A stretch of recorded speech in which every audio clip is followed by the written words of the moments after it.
Tenemos la alegría de saludar a quien ha sido durante mucho tiempo panelista estable de nuestro noticiario y que ahora, avecindada en Galicia, en España, tiene la capacidad además de mirar con un poquito más de precisión lo que está ocurriendo por allá. Me refiero a María de Los Ángeles Fernández, a quien saludamos esta mañana. María de Los Ángeles, bienvenida como siempre, gracias por este contacto y por la posibilidad de conversar. Gracias a ti, Patricio. Un saludo muy grande para todos los auditores y auditoras de Radio Universidad de Chile. Sí, pues bueno, se trata esta de una situación de larga data y lo primero que habría que preguntar es, en tu consideración, ¿cuál es el verdadero móvil de las fuerzas políticas que apoyan la independencia? ¿Están realmente dispuestas a llegar hasta las últimas consecuencias y que haya un Estado-nación catalán? ¿O podría haber una suerte de estrategia aquí con objetivos verdaderos que eventualmente pudieran ser otros? Mira, Patricio, bueno, en primer lugar, quizá decir algo que quizá no todo el mundo que nos está escuchando lo sabe, y es el hecho de que los catalanes que residen en Chile ya están votando en este referéndum. El referéndum, la fecha oficial en España es el 1 de octubre, pero ya en el exterior se abrió el proceso a partir del 6 de septiembre. Ahora, es importante recordar que el censo que hizo la Generalitat es un censo de votantes que es...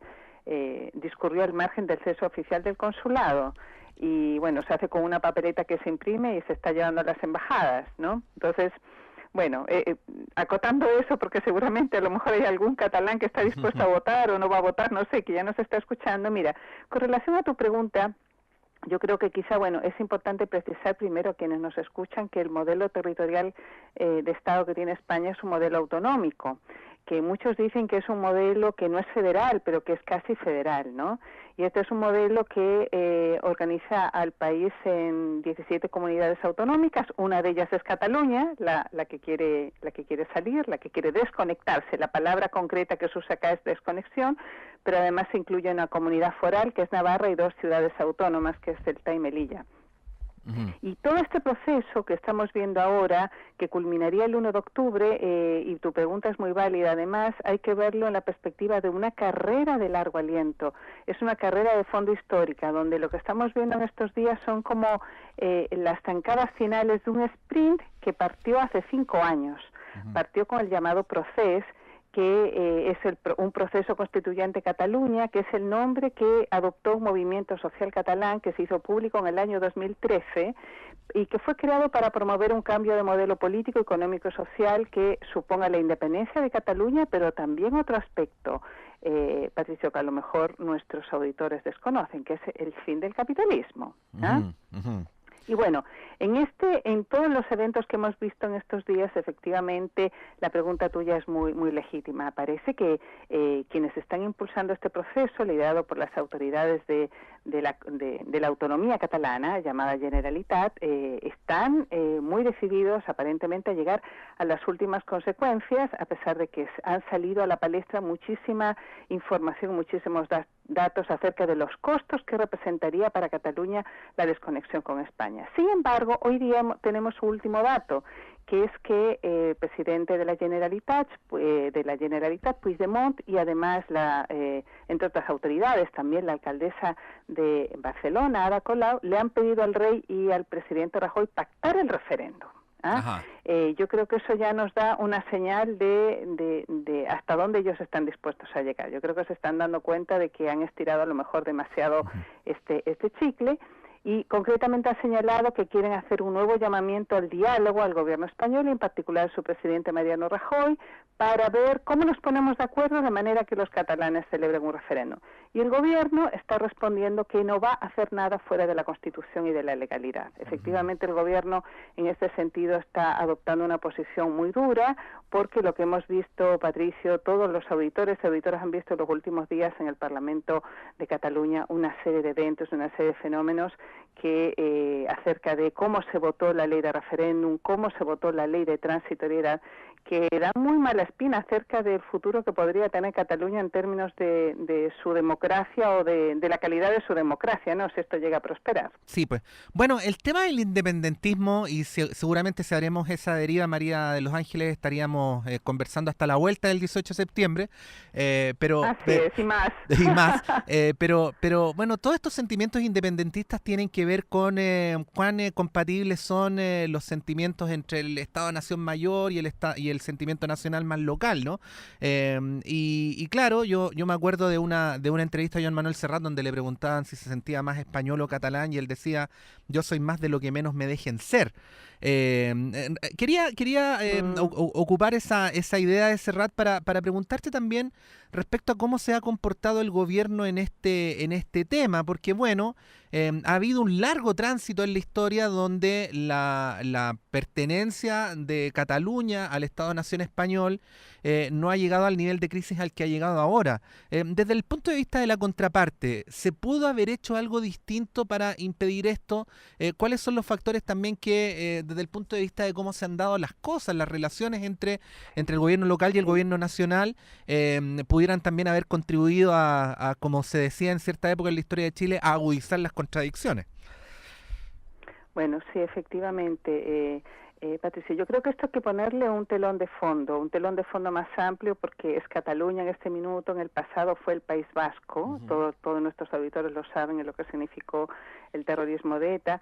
Aquí hay un telón de fondo más amplio. Yo he tratado también de ordenar mis ideas, no vayas a pensar que por estar acá sé más que lo que podéis saber vosotros. A veces de repente estar demasiado cerca, hay tanta información que los árboles no dejan ver el bosque, pero hay un académico que yo recomiendo que puedan leerlo, ha escrito cosas muy interesantes en El País, se llama Ramón Marimón, es de la Universidad Europea de Florencia, que él dice que todo lo que estamos viendo en Cataluña y todo lo que se ha generado en estos 5 años del proceso, de este movimiento más bien de independentista más radical, esconde en el fondo 3 disfuncionalidades del Estado español, que es importante que las conozcan nuestros auditores, porque es un Estado casi federal, ¿no? Pero que tiene encierra inconsistencias y hasta un poquito de esquizofrénica. Por un lado es un Estado muy descentralizado, pero a la vez es también centralista. Redistribuye e invierte entre las comunidades autónomas, pero lo hace con arbitrariedades y con inconsistencias. Y en tercer lugar, reconoce la diversidad cultural y lingüística, pero en muchos casos no hay un equilibrio estable entre lo común y lo propio. Y esto, en el caso catalán, concretamente por factores históricos de larga data, pero también por factores digamos, más recientes de lo que ha pasado en Cataluña en los últimos años, también bastante exacerbados con lo que fue el impacto de la crisis económica del 2008, concretamente en esa región de España. Esto ha aterrizado en el caso concreto de Cataluña y en la opinión pública en una dicotomía entre 2 polos muy simplistas del soberanismo, el centralista y el localista.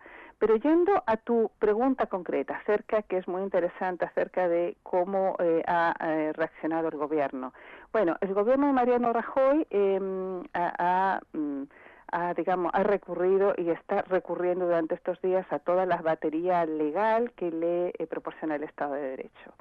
Y hay muchas críticas al interior de España que dicen, bueno, pero el presidente ha esperado hasta última hora para hacer todo esto, una arremetida tan feroz que, claro, desde el sector contrario es visto como una represión, digamos, impenitente. Claro, como del una venganza, español. ¿no? Claro. Lo que pasa es que el presidente del gobierno fue acusado de inmovilismo y de haber subestimado esta demanda.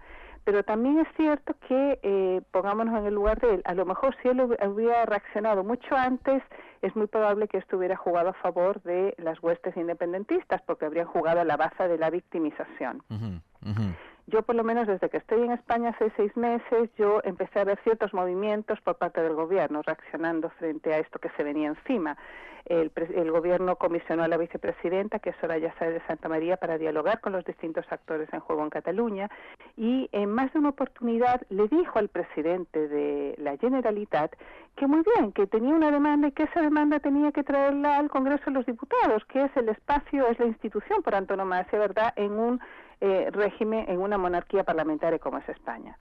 Ahora, es cierto que esto puede ser visto como insuficiente, pero tenemos que poner en contexto la situación también que afecta al gobierno. El gobierno durante mucho tiempo estuvo focalizado en salir de la crisis económica, y también hay otros factores que explican a lo mejor su falta de diligencia, porque es un gobierno que no tiene la suficiente fuerza, porque no tiene mayoría parlamentaria este gobierno.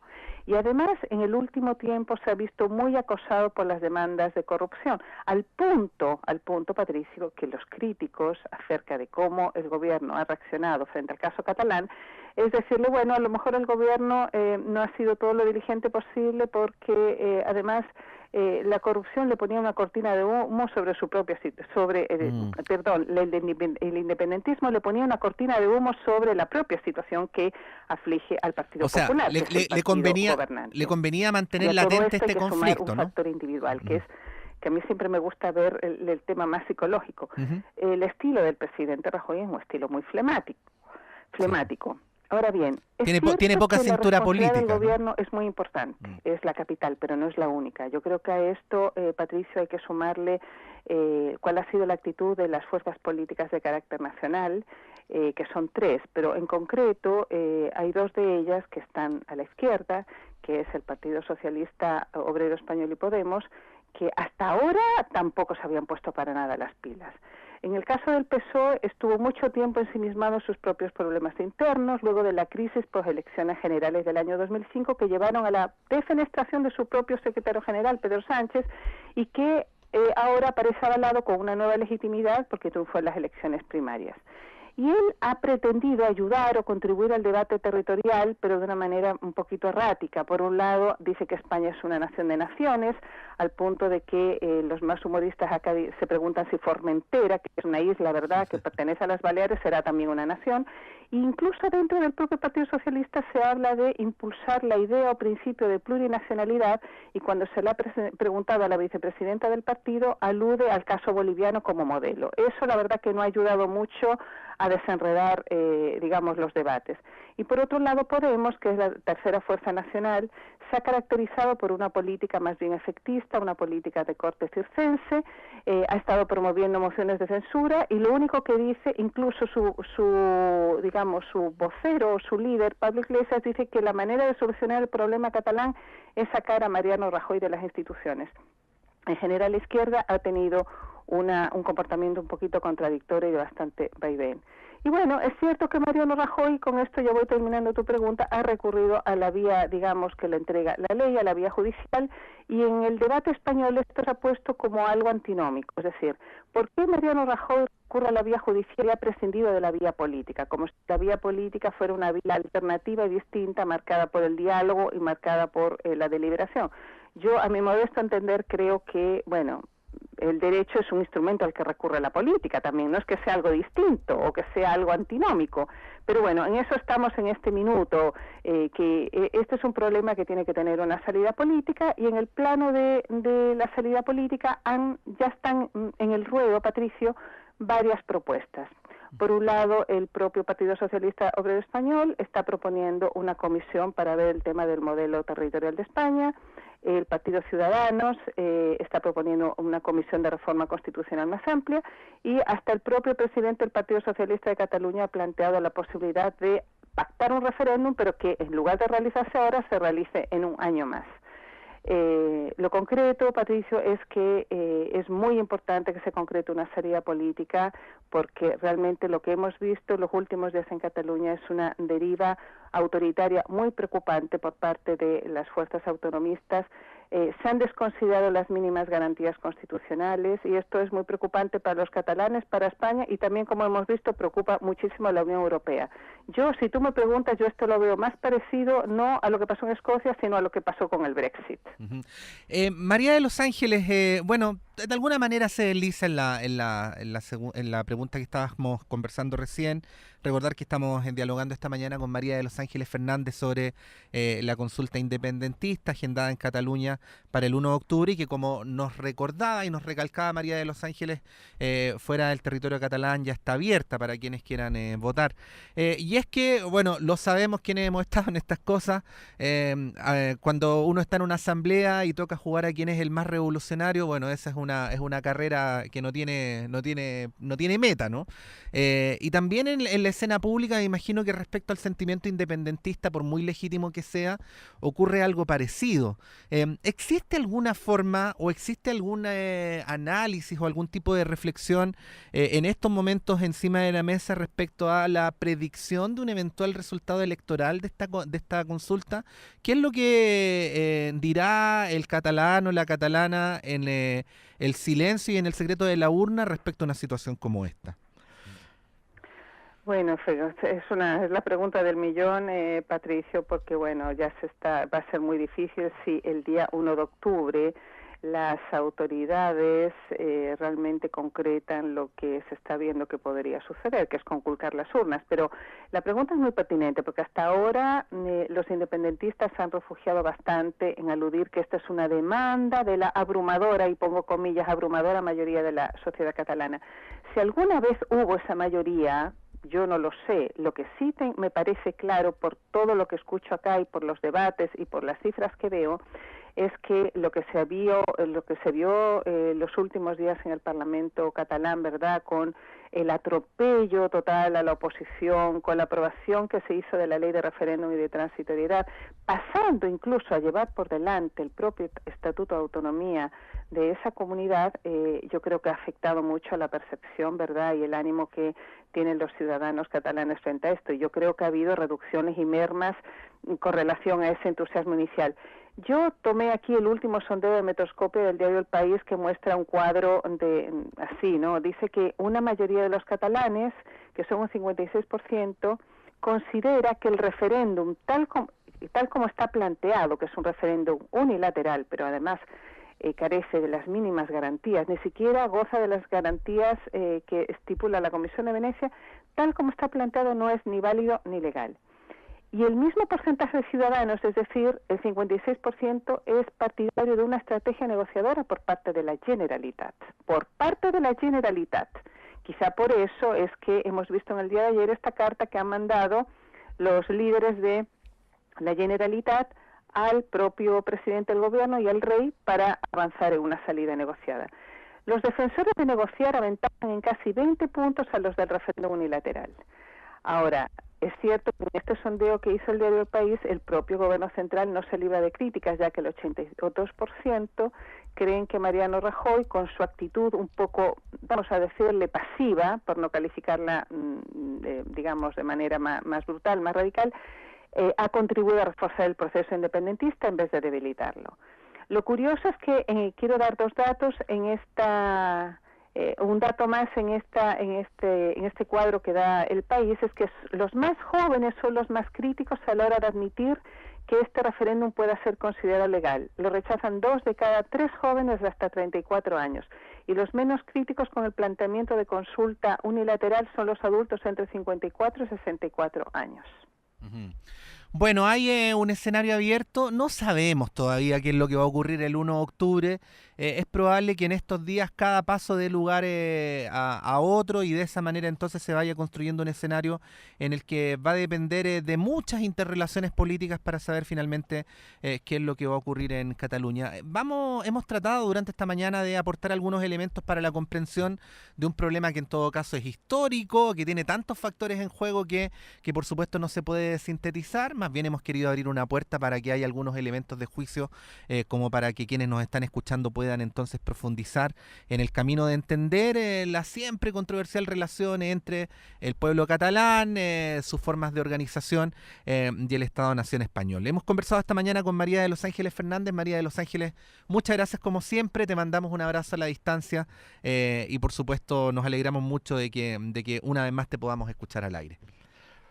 No, el placer es mío, Patricio, solamente dejarles así como una idea fuerza a quienes nos han acompañado esta mañana, que efectivamente estamos todos muy expectantes de lo que va a pasar el 1 de octubre, pero yo creo que el 1 de octubre más bien tenemos que verlo como un hito más dentro de esta larga carrera de largo aliento, es más bien una sensación de cierre, de fin de ciclo del proceso, y lo que sí, independientemente de lo que pase el 1 de octubre, hay un tema que España no puede dilatar más y las fuerzas políticas tienen que estar a la altura de esta demanda, que es la discusión que viene hace mucho tiempo pendiente de lo que es su modelo territorial o lo que se denomina en derecho constitucional la forma jurídica de Estado. Gracias, María de los Ángeles. Un abrazo. Un abrazo para todos, que estén muy bien, excelente fin de semana. Chao, chao.